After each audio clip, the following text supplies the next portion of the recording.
মজা হয়ে গেছে, মাছ হয়ে গেছে, আর লাগবে না।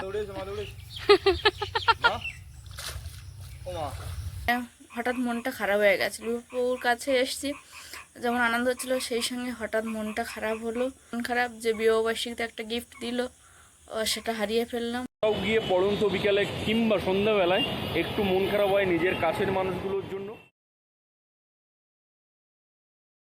কি কি সবজি এনেছিস তুই অত?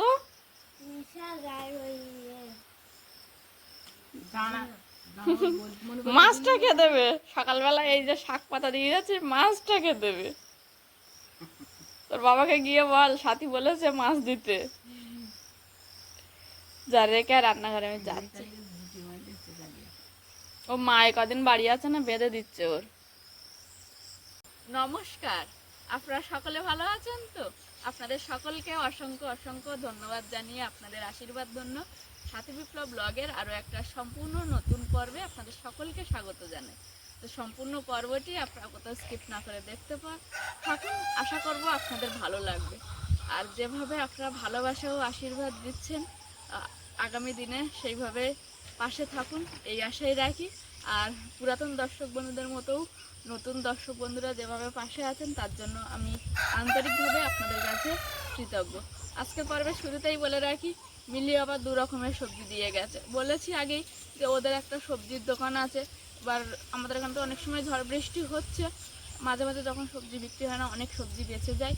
মিলির মা মিলি বা কমলের হাত দিয়ে পাঠায়, তেমনই পাঠিয়েছে। এখন জানি না ভাই যদি মাছ মেরে দেয় সেইভাবে রান্নাবান্না হবে। তার আগে সকালের কাজটা করতে হবে। ইচ্ছা আছে আজকে সকালে ডাল ভাত করবো, আর সেই সঙ্গে পোলট্রির ফার্মের এই যে আরেকটা তাঁবু, সেটা সাইড দিয়ে টানানো হয়ে যাচ্ছে। তো চলুন পর্বটা শুরু করি। একটা সাইডের তাঁবু তো টানানো হয়ে গেছে, আর একটা ভাই আর বাবা দুজন মিলে এই যে টানাচ্ছে। তবে আকাশের ওয়েদার খুবই খারাপ, কেমন কুয়াশা কুয়াশা হয়ে আছে, হালকা ছিটছিড়ে বৃষ্টি মাঝে মাঝে পড়ছে, হাওয়াও খুব একটা নেই। ওয়েদারটা মোটামুটি বাজে আছে। গত রাতে ভালো রকমই বৃষ্টি হয়েছে, এই যে মাঠে একটু একটু করে জল জমে গেছে। এখন আর বাড়ির উপরে সেইভাবে ছোট শাক নেই, তবে দিদি সকালবেলা এসে শাক তুলে আর বেছে নিয়ে যাচ্ছে। দিদি যখনই শাক তুলতে আসে একেবারে একটা ঝোলা নিয়ে আসে, যদি ঝোলা নাও নিয়ে আসে আমার এখান থেকে নিয়ে দিদি শাক তুলে সেখানে বসেই আর কি বেছে নিয়ে যায়।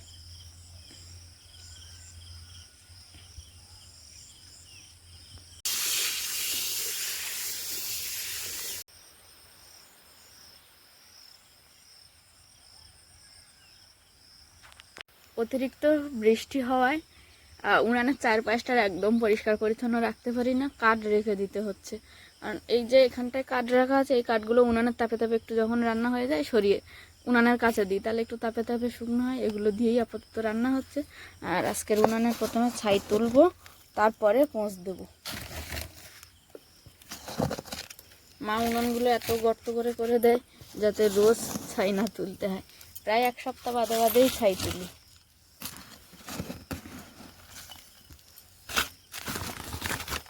উনানের ভেতর থেকে ভালো করে ছাই তুলে নিয়েছি, নিয়ে এবার উনানটা পোঁছ দিয়ে নেব।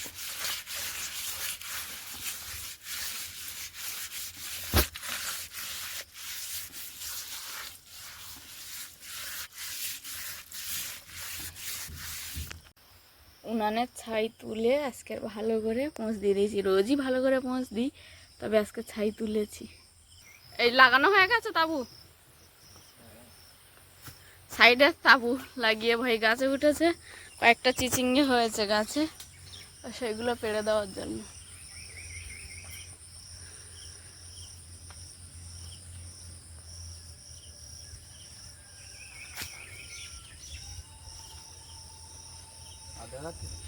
তোমার বাম হাতের ওই উপরে একটা আছে, হ্যাঁ ওইটা।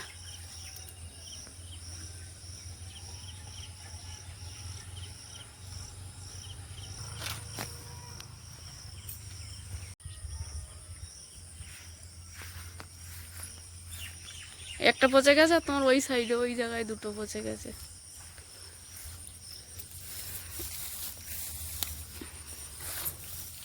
আজকে পুকুরে কি জাল ফেলবে? আজ ভাত আর ডাল রান্না করতে হতে হঠাৎই খিচুড়ির কথা মনে হলো। ওয়েদারটাও বেশ ঠান্ডা ঠান্ডা আছে, তাই চাল 2 রকমের চাল নিয়েছি। এখানে আতপ চাল, সেদ্ধ চাল, এখানে মুগ ডাল নিয়েছি, একটু সয়াবিন ভিজিয়েছি, আর আলু, পেঁপে আর পুঁই শাক দেবো সবজি হিসেবে। আপাতত বাড়িতে এই সবজিগুলোই আছে। আর আছে উচ্ছে আছে, চিচিঙ্গা আছে, তো এগুলো তো দেওয়া যায় না। 3 রকমের সবজি দিয়ে আজকের খিচুড়ি বানাবো। একটু নর্মাল ওয়েদার, একদম ঠান্ডা ঠান্ডা, খেতে বেশ ভালোই লাগবে গরম গরম খিচুড়ি। খিচুড়ি রান্না করার জন্য উনান ধরিয়ে দিয়েছি, এদিকে একটা কড়াইও বসিয়ে দিয়েছি। সবজি ভাজার জন্য কড়াইতে তেল দিয়ে দিলাম।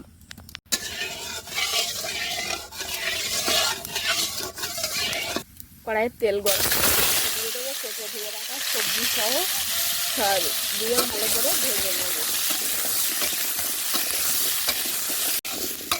সয়াবিন সহ সবজি একসঙ্গে ভালো করে ভাজা হয়ে গেছে। এবার একটা পাত্রে আমি নামিয়ে নেব। সবজি নামিয়ে নেওয়ার পর সেই একই কড়াইতে দেবো চাল আর ডাল, দিয়ে ভালো করে আবার একটু ভেজে নেব। চাল ডাল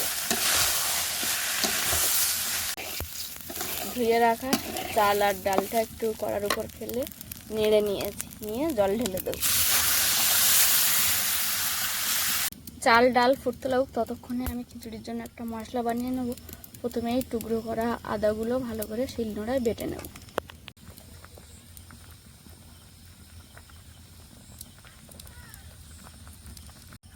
আদা টুকরোগুলো বাটা হয়ে গেছে, এবার আমি প্লেটে নামিয়ে নেব। এবার এর মধ্যে দিয়ে দেবো ভেজে রাখা সবজি আর সয়াবিন। এর মধ্যে দেব স্বাদ মতো লবণ আর হলুদ, সঙ্গে 2টো চেরা কাঁচা লঙ্কা। শিলনোড়ায় কিছুটা পরিমাণে গোটা জিরে আর কালো গোলমরিচ নিয়ে নিয়েছি। এবার এটা ভালো করে শিলনোড়ায় বেটে নেব। জিরে মরিচ ভালো করে শিলনোড়ায় বেটে নিয়েছি, এবার প্লেটে নামিয়ে নেব। ওদিকে খিচুড়িটা হতে লাগুক, ততক্ষণে আমি একটা লোহার কড়াই বসিয়ে দিয়েছি। এখানে খিচুড়ির জন্য একটু মশলা করে নেব। কড়াই গরম হয়ে গেছে, এবার এতে দিয়ে দেবো বেশ কিছুটা সরষের তেল। এর মধ্যে দেবো কয়েকটা গোটা জিরে, 2টো শুকনো লঙ্কা, আদা। এর মধ্যে দেবো জিরে মরিচ বাটা। মশলাটা কমপ্লিট হয়ে গেছে, এবার খিচুড়িতে ঢেলে দেবো। আলাদা কড়াইতে করে রাখা মশলাটা দিয়ে একটু নেড়ে চেড়ে এবার দিয়ে দেবো চিনি।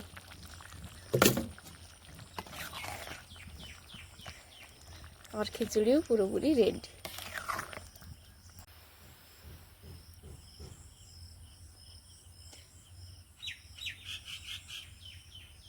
বাচ্চাদের ছেড়ে দিয়ে মা কালমেঘের পাতা বাটছে, ভাইয়ের জন্য একটু কালমেঘের পাতা বেটে বড়ি করবে। এখন ভাই আর বাবার জন্য এই যে থালায় খিচুড়ি বেড়ে নিয়েছি।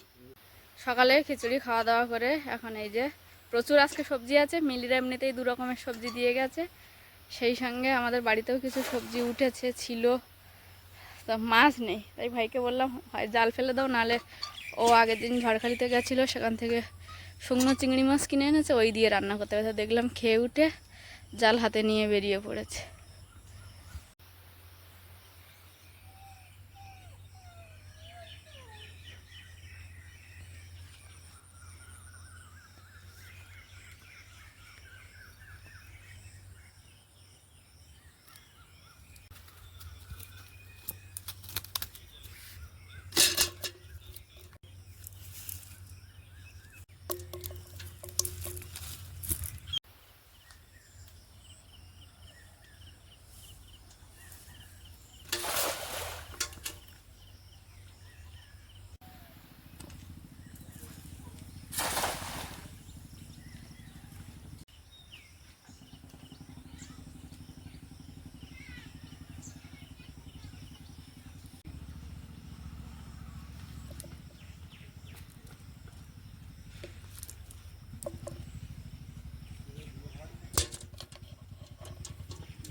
আজ আমরা যে পুকুরে স্নান করি বা সব কাজে ব্যবহার করি সেই পুকুর থেকে খুব একটা ভালো মাছ হয়নি, তবে এখন এই যে ছোট পুকুরটা এসছে, দেখা যাক কি হয়।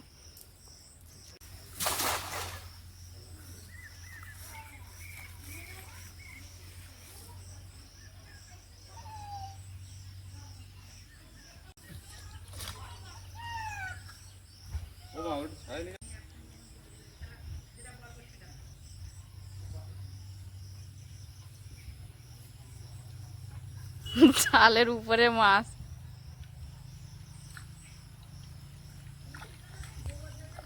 কি মজা কি মজা হয়ে গেছে, মাছ হয়ে গেছে, আর লাগবে না।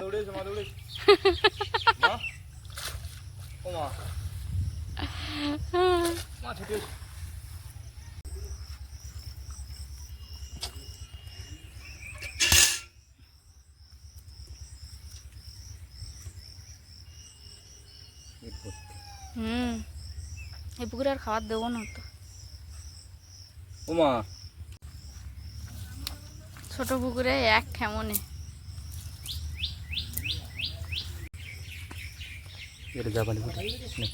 হ্যাঁ, এখানেও রূপচাঁদ গুলো বাড়েনি।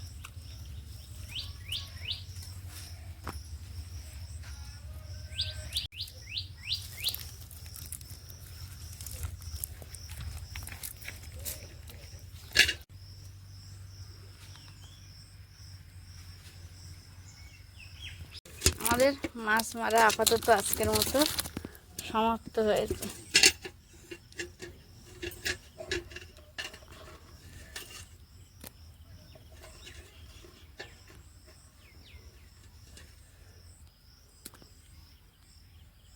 কি করছো? এই কালমেঘের বড়ি করছি।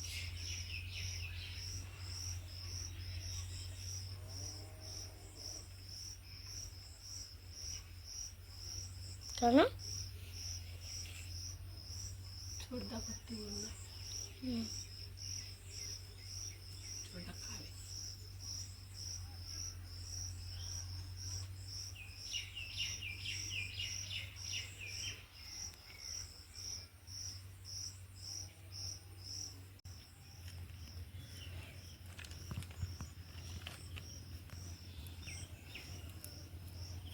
আচ্ছা, আসলাম তাহলে। আমি ভাই আর আমি দুজনে এসেছিলাম ঝড়খালি, সেখান থেকে আমি বাসে উঠে দেবো কলকাতায়, বাড়ি চলে যাচ্ছি। দুপুরে রান্নাবান্না করছিলাম, সবে জোগাড় জান্তির করে আর উনান ধরাতে যাবো এমন সময় ফোন এসছে। ভাই আর আমি বেরিয়ে পড়লাম, কাজটার সমস্যার সমাধান হয়ে গেছে।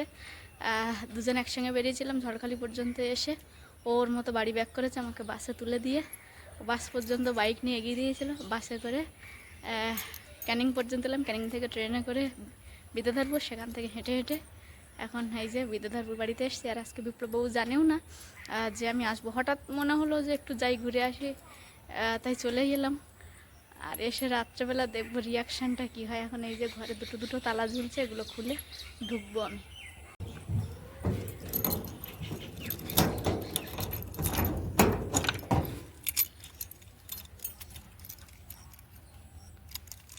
আমাদের দুজনের কাছেই তালা চাবি থাকে, যে কারণে আজকের আমি আর ইচ্ছা করে বলিনি, একা একাই চলে এসছে। ঝড়খালি থেকে বিদ্যাধরপুর বাড়ি এসে একটু সেদ্ধ ভাত করে খেয়েছি, খেয়ে রেস্ট নিয়েছি কিছুক্ষণ। তারপরে হঠাৎ মনটা খারাপ হয়ে গেছে, বিপ্লববাবুর কাছে এসেছি, যেমন আনন্দ হচ্ছিলো সেই সঙ্গে হঠাৎ মনটা খারাপ হলো। বিপ্লববাবু আমাকে বিবাহবার্ষিকীতে যে ঘড়িটা দিয়েছিল সেই ঘড়িটা পরে আসছিলাম, গাড়িতে এত ভিড় ছিল, বেখেয়ালে কখন হয়তো ঘড়িটা পড়ে গেছে। এখানে এসে যখন ঘড়িটা আমি খুঁজছি, ঘড়িটা পাচ্ছি না। না পাওয়াতে ভাবলাম যে আমি তো হাতে দিয়েই বার হয়েছিলাম, সেখানে হয়তো রাস্তায় কোথায় পড়ে গেছে। সেই জন্য মনটা খুব খারাপ ছিল, অনেকক্ষণ চুপচাপ ছিলাম, মনে মনে ভাবলাম কোথাও রেখেছি কিনা।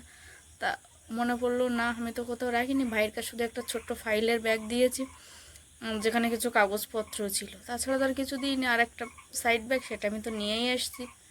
তো সেই জন্য একটু মন খারাপ যে বিবাহবার্ষিকীতে একটা গিফট দিল, সেটা হারিয়ে ফেললাম। আমার নিজেরই অসাবধানতা, আর আমার নিজের অ্যাকচুয়ালি অসাবধানতার থেকেও বড় কথা, প্রচণ্ড ভিড় হয়েছিল বাসে, আর ওখানেই হয়তো কখন হাত থেকে খুলে পড়ে গেছে, আমি আর খেয়াল করতে পারিনি। তবে যাই হোক, বিপ্লববাবু এখনও পর্যন্ত জানে না। তারপরে উঠে কিছুক্ষণ মন খারাপ নিয়ে থাকার পরে বিপ্লববাবুকে ফোন করে বললাম, তুমি কি কিছু ক্লিপিং আমাকে পাঠাতে পারবে? তা বললো কেন? আমি বলছি আমার একটু ভিডিও কম পড়ে গেছে, তুমি কিছু ক্লিপিং পাঠাও না। তো যেমন পাঠায় তেমন পাঠিয়েছে, সেই ক্লিপিংগুলো এবার আপনাদেরকে দেখাবো। তো আপনারা দেখুন। আর এখনও তো আমি ওয়েট করে আছি কখন বিপ্লববাবু ঘরে আসবে, সেই সঙ্গে একটু মন খারাপ নিয়েও বসে আছি। আমার রাতের কলকাতা ঠিক এমনই দেখতে।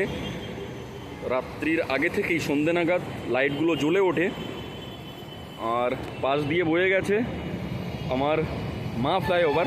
অনেক বন্ধুরা আমাদের এই ভিডিও দেখে, আমার নিজের খুব কাছের মানুষরা ফোন করে, বিপ্লব এখানেই কোথাও এক জায়গায় আছে। আর দূর থেকে দেখতে শহর কলকাতা ঠিক এরকম লাগে। মা ফ্লাইওভার প্রচণ্ড ব্যস্ত, প্রচুর গাড়ি চলাচল করছে, আর ঠিক ফ্লাইওভারের নিচে থেকেও গাড়ি চলাচল করে। আর এই দিকটা মোটামুটি এইভাবে বয়ে গেছে। এই ফ্লাইওভার শেষ হয়েছে গঙ্গা নদীর তীরে গিয়ে। কেমন লাগছে এই ক্লিপিং অবশ্যই জানাবেন। এই যে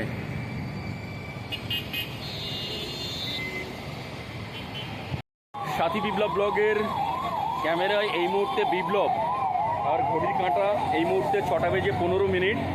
আর একটু খুশি খুশি মেজাজে আমার এই শহর কলকাতার রুফটপের উপরে দাঁড়িয়ে আছি। সেখান থেকে কয়েকটা ক্লিপিং তুলছি।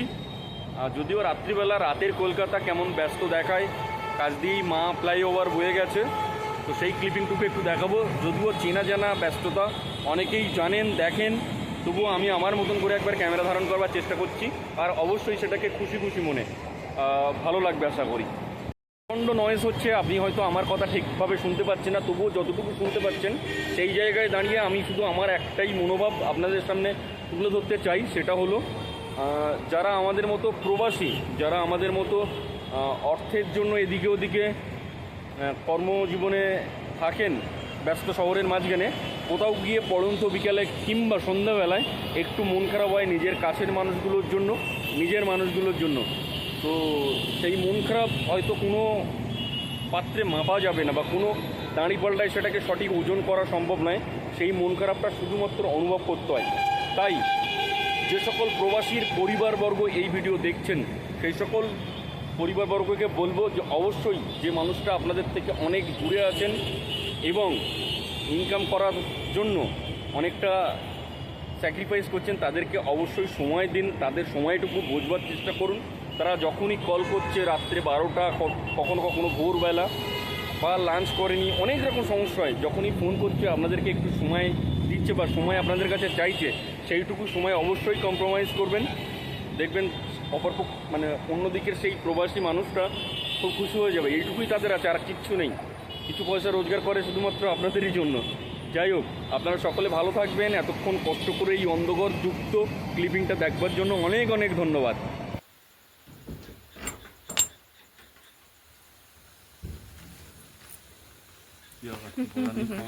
ভালো আছো? তুমি কেমন আছো? ভালো আছি। আমি আমার না আগে একদিন কি হয়েছিল, আমি কোনো একটা কারণে হয়তো লাইট অন হয়ে গেছিল বা লোডশেডিং হয়েছিল, আমি লাইটটাকে অন করে চলে গেছিলাম। আমি সারাদিন আলো জ্বলেছে। তো আমি যখন আজকে দেখি আবার আজকের আলো জ্বালিয়ে গেছি, ঘরটা আলো জ্বলছে, তারপরে পর্দা তো এভাবে পড়ে না। আমি তারপরে দেখি যে কোনো চাবি নেই, তখন আমি বুঝতে পেরেছি তুমি এসে গেছে। দেখ, সবার আগে বসো, তারপর কথা হবে। আজকে না 2 দিন ধরে ভাইয়ের আমার একটা কাজ ছিল, সেটা আজকে কমপ্লিট হলো। আর সেই কাজটার কারণে আমাদের ঝড়গুলিতে আসতে হচ্ছিল, ঠিক আছে। দুপুরে মাছ টাছ মেরে আমি সবজি মাছ কেটে রান্না বসাতে যাবো, এমন সময় ফোন এসছে কাজটার জন্য, আমরা বেরিয়ে এসছি। মা রান্না করতে বসে, তাই ভাবলাম যে একবার অত দূরে এসছি, তাহলে একটু চলেই আসি। খুব ভালো করেছো, আমি খুব খুশি হয়েছি।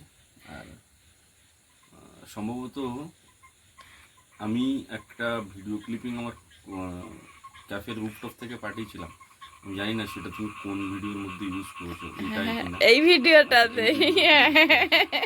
ঠিক আছে, সেখানে দর্শক বন্ধুর সঙ্গে একরকম কথাবার্তা হয়েছে, যদিও প্রচণ্ড নয়েজ ছিল।